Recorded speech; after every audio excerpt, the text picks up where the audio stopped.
YouTube channel. Kembali lagi sama aku, Alia Putri. Jadi, di video kali ini aku bakal sedikit share ke kalian tentang kenapa aku bisa pilih jurusan perhotelan. Penasaran kan?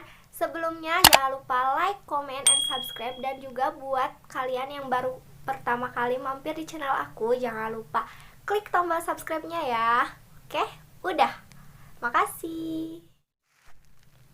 Jadi teman-teman, aku mau kasih tahu dulu ke kalian. Sekarang aku lagi pakai seragam pas aku kuliah, guys. Sumpah ini kangen banget aku sama seragam ini. Jadi sebenarnya ini tuh kemeja dalemannya gitu, terus ada rompinya juga, terus juga ada dasinya dan ada jasnya juga. Cuma semuanya masih ada di kosan aku di Sukabumi, belum diambil, dan cuma ini doang yang kebawa ke rumah. Dan ini tuh seragam yang biasanya kerudungnya tuh dimasukin ke dalam gitu loh, guys. Jadi di perhotelan tuh kayak gitu biar kelihatan rapih, dan juga kita nggak sering kayak gini kerudung. Kalau buat yang di kerudung, kalau buat yang nggak di kerudung itu biasanya dicepol di sini, guys, di belakang kayak gitu. Nah teman-teman, sering banget kalian tuh nanya ke aku, Teh Alia, kenapa sih bisa masuk ke perhotelan? Gimana sih caranya? Kenapa kok nggak peternakan aja? Kan dulu SMK-nya juga peternakan, kok sekarang perhotelan? Banyak banget aku bakal jawab di sini. Aku juga gak tahu ya teman-teman, karena ini mungkin jalan hidup aku kayak gini. Jadi dulu tuh aku SMK di SMK 5 Pangalengan, itu aku jurusan ruminansia, teman-teman. Aku ngurus-ngurus ternak, sapi, domba, kelinci, kayak gitu, bukan ngurus orang kayak sekarang. Nah, terus tuh kan biasa ya, anak kelas 12 tuh sering banget dapat promosi-promosian kuliahan gitu. Apalagi yang mau keluar, pas kita mau keluar tuh banyak banget promosi ke sekolah kita datang kan. Nah, waktu itu tuh ada si IP ini, si kampus ini tuh datang ke sekolah aku, teman-teman. Dia promosiin lah bla bla bla bla bla bla. Sampai akhirnya aku tuh kayak iseng doang gitu ngisi-ngisi formulirnya. Kan waktu itu dikasih formulir kayak gitu. Aku iseng doang isi-isi. Terus pas pulang aku cerita ke ibu aku. Kataku, ibu ada fakultas ini kan, soalnya dia juga ngasih brosur kayak gitu nih. Ibu aku juga baca-baca ya semuanya, teman-teman. Nah, terus nggak langsung diizinin tuh aku juga sambil sambil cari-cari, searching tentang si kampus ini tuh kayak gimana. Dia tuh kuliah cepet selama 6 bulan doang, dan kita magang itu bisa di luar negeri. Nah ini yang bikin menarik perhatian buat aku bisa ke luar negeri, karena cita-cita aku dari dulu, gak cita-cita sih, mimpi aku dari dulu pengen banget keliling dunia gitu, pengen mengetahui di dunia ini ada apa sih, di dunia ini ada apa kayak gitu, pengen banget gitu. Jadi ya ini mungkin langkah awal aku buat mewujudkan mimpi aku itu, teman-teman. Dan itu tuh belum selesai, teman-teman, masih panjang banget ujian-ujiannya, lika-likunya tuh masih panjang banget. Jadi di situ aku belum dapat izin dari orang tua aku, tapi aku serahin ke yang di atas gitu ya. Aku berdoa terus-terusan, aku semoga dikasih jalan terbaik aku harus kemana. Karena di kelas 12 itu bener-bener kayak bimbang banget kan, mau kerja apa, mau nikah sama siapa gitu kan ya. Terus juga masa iya kita nganggur padahal kita udah keluar gitu. Dan akhirnya aku coba-coba searching, aku cari-cari loker juga, waktu itu pernah banget. Tapi ya gitu, susah banget teman-teman, kayak nyari-nyari tuh. Jadi lebih baik kita yang buka usaha itu daripada kita nyari nyari pekerjaan, karena lebih susah banget sumpah. Akhirnya aku tuh kayak ibu aku bilang, mungkin ngelihat aku diem mulu kayaknya ya, nganggur terus. Ibu aku bilang, ya udah deh, kamu ambil nih fakultas yang waktu itu yang katanya kuliah cepet kan, cuma 6 bulan gitu ya. Kataku, beneran? Kata ibu, beneran. Terus ya udah tuh aku chat si kakak mentornya. Aku chat ya si kakak mentornya, terus aku tanya-tanya dulu tentang biaya, tentang masuknya kayak gimana, dan lain-lain sebagainya. Dan kuotanya tuh terbatas, teman-teman, cuma ada 28 orang lagi, dan dari sekolah aku tuh terpilih 5 orang yang sekarang itu jadi temen aku di sana. Jadi dari Pangalengan tuh cuma 5 orang yang masuk ke fakultas itu. Dan akhirnya aku pertama kali tuh nggak ada tes ya, jadi di IP ini nggak ada tes, jadi aku langsung masuk aja. Kalau nggak salah tuh aku lupa ingat sih teman-teman, karena udah agak lumayan lama juga. Oh iya, aku ingat kalau waktu itu tuh ada tes, cuma tes bahasa Inggris doang. Aku sumpah ngakak banget ini di sini. Karena kan kita mau keluar negeri ya, jadi di sini wajib banget buat bisa bahasa Inggris. Jadi kita tuh tiap hari ngomongnya tuh pakai bahasa Inggris, teman-teman. Gak ada Sundanis, Indonesia juga kayak dikit-dikit banget. Nah, Inggrisnya kayak tiap hari ke lecture, ke teman-teman kita itu semuanya pakai bahasa Inggris. Dan di situ aku pertama kali, ya Allah gimana nih, aku kan nggak bisa bahasa Inggris ya, aku bisanya yes no doang. Terus di situ aku masuk ke ruangan, dan di situ tuh kayak tes tulis gitu sama dengerin lagu bahasa Inggris, terus kita jawabin kayak gitu. Itu sebenarnya tuh gampang banget kalau kita udah ngerti. Sekarang pas udah 6 bulan aku ngeliat lagi soal yang waktu pas tes itu gampang banget, aku bisa jawabnya. Tapi pas dulu itu benar-benar susah banget teman-teman. Apa ya, kayak ditanya apa ya, aku lupa. Oh iya, ditanya jam. Jadi jam malam tuh VM atau IM itu tuh kayak susah banget gitu loh waktu dulu tuh. Takut salah, takut gimana. Terus juga angka yang kayak 1000, 2000 kayak gitu, apa bahasa Inggrisnya itu juga dulu tuh karena emang gak tahu ya, gak hafal juga. Jadi kayak susah banget gitu loh teman-teman. Aku juga ngasal banget. Dan akhirnya aku masuk kelas Y2 teman-teman. Jadi ada 3 kelas kalau waktu itu. Jadi kelas Z, kelas X, jadi X, Y, Z gitu loh. Jadi dari Z tuh yang emang bener-bener belum lancar gitu, jadi masih dasar. Yang Y ini yang sedang-sedang, yang udah ngerti tapi belum banget gitu. Dan yang X ini udah pada ngerti, jadi tinggal dikit lagi kayak gitu. Buat oh iya teman-teman, banyak juga nih kalian yang nanya, teh di sananya ngekos atau udah dikasih tempat tinggal kayak asrama gitu? Enggak ya teman-teman, kita ngekos sendiri, makan juga sendiri, karena kayak sekolah biasa aja gitu loh, bukan kayak pesantrenan. Jadi kita tuh ya masing-masing aja gitu, sekolah pulang kayak gitu, kayak biasa kayak SMA aja. Nah, akhirnya aku lolos nih di tes yang kemarin. Terus di sini aku mulai pertama kali ini benar-benar deg-degan banget teman-teman. Aku takut banget karena di kelas itu cuma aku sendiri dan aku belum punya kenalan siapapun itu.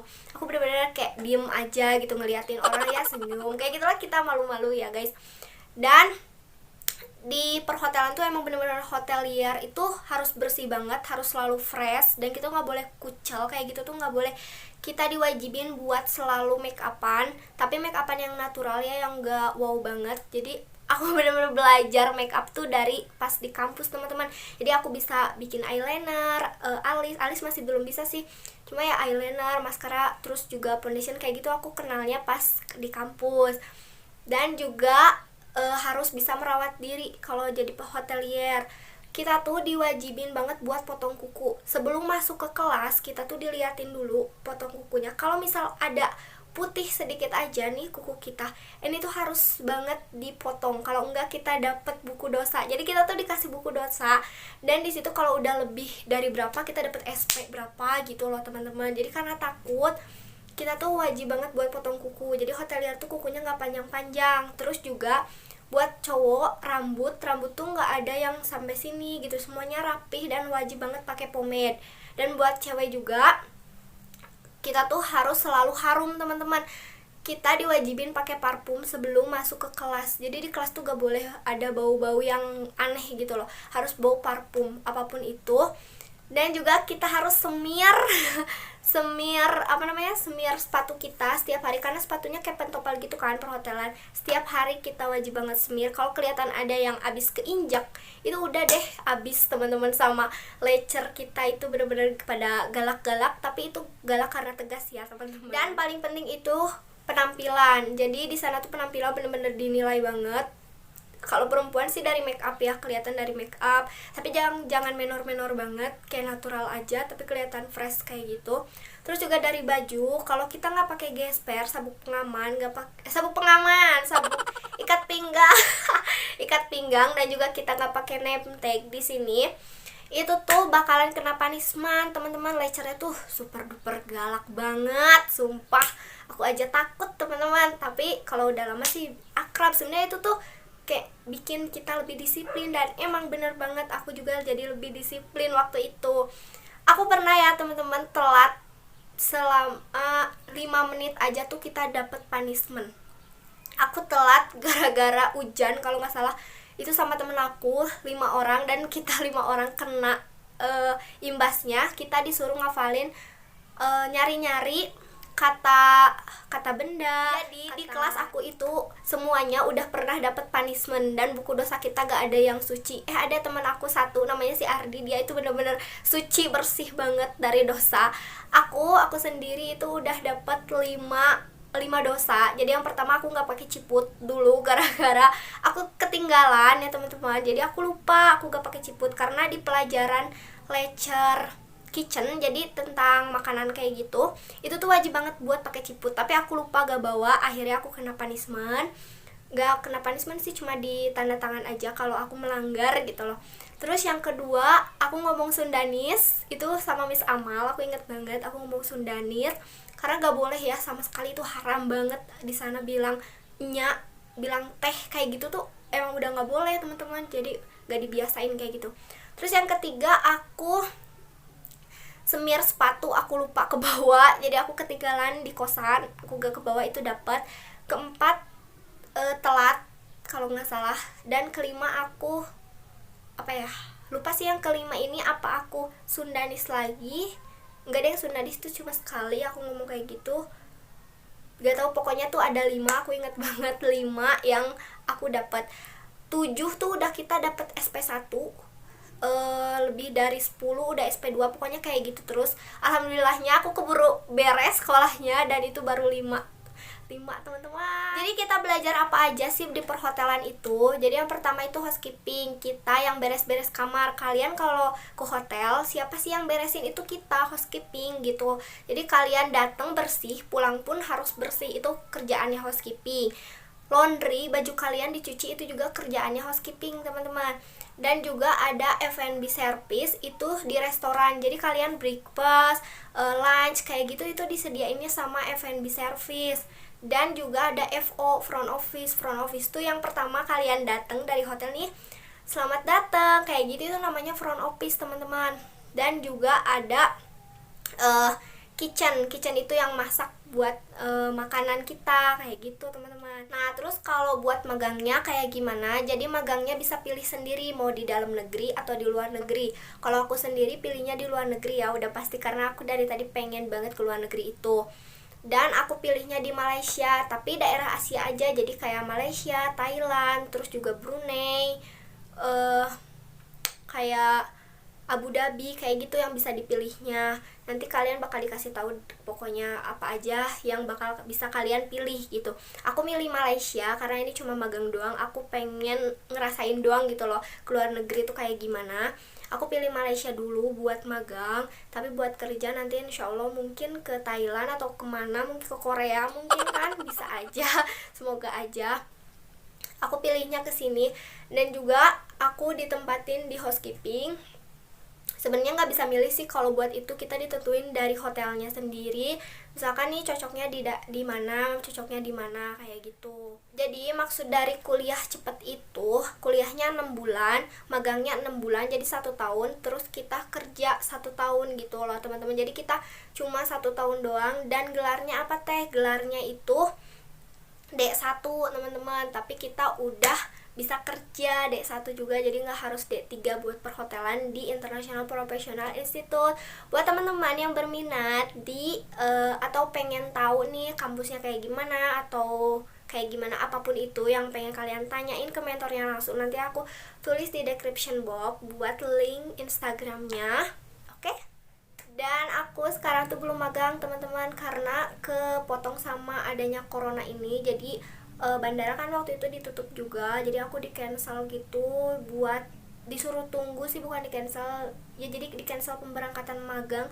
Harusnya tuh bulan Februari kemarin aku tuh berangkat magang ke Malaysia, cuma ya adanya COVID-19 ini jadi aku sedikit terhalang, makanya aku sekarang masih di rumah, masih kayak buka-buka all shop gitu loh teman-teman. Jadi aku sekarang makanya all shop dulu tuh kenapa, karena ya aku nggak ada kerjaan teman-teman, di rumah tuh kayak dia main HP kayak gitu. Jadi aku pengen main HP-nya lebih berfaedah, lebih menghasilkan duit gitu loh. Ini buat pengetahuan aja ya teman-teman, barangkali kalian ada yang mau masuk perhotelan juga. Dan juga mohon maaf kalau misalkan ada kata-kata yang salah dari kalian yang juga jurusan perhotelan, kok gitu sih, kok gini sih, maaf banget, karena ini yang sesuai pengalaman aku aja, yang aku alamin aja gitu loh teman-teman. Dan juga buat kalian yang mau tanya-tanya apapun itu bisa DM di Instagram aku, nanti aku bakalan jawab di part keduanya. Buat suka duka di perhotelan dan juga selama aku masuk ke IP ini, karena nggak selalu suka sih ya, ada dukanya juga banyak banget malahan. Aku bakalan bikin videonya di next video. Dan jangan lupa like, comment, and subscribe dulu biar kalian bisa nonton di episode selanjutnya. Dan aku juga paham banget teman-teman, apalagi sekarang yang angkatan corona ini, bener-bener bingung banget kan kalian, lagi di fase bimbang mau kemana kerja, mau kerja apa, lagi kayak gini, mau dan salah satu jalannya tuh pada nikah. Banyak banget adik kelas aku juga yang udah pada nikah semuanya. Dan buat kalian yang masih bingung, jangan bingung, karena nanti juga pasti ada jalannya. Aku juga sebenarnya nunggu tuh sekitar 2 bulanan kalau nggak salah, nunggu adanya petunjuk itu kalau aku harus kuliah. Aku gak ada sama sekali niatan buat kuliah dari dulu. Aku pengennya lulus kerja nikah kayak gitu. Tapi ternyata itu cuma ekspektasi doang, realitanya tuh gak kayak gitu teman-teman. Kalian harus tetap semangat dan juga terus berdoa, nanti pasti kalian ada jalannya dan itu jalan terbaik buat kalian. Jangan ngeluh, jangan patah semangat, pokoknya tetap semangat teman-teman. Apalagi yang adik kelas aku semuanya sekarang, semangat ya, pasti kalian bakalan dapet suatu kebahagiaan. Semoga di balik COVID-19 ini kita dapat mujizat dari kita nunggu selama beberapa bulan ini. Kita kan nggak bisa kemana-mana ya, kita cuma di rumah aja. Dan setelah COVID-19 hilang, semoga aja ada suatu ada suatu mujizat gitu loh buat kita semua, amin. Dan juga semoga Indonesia, semoga duniaku cepat sembuh.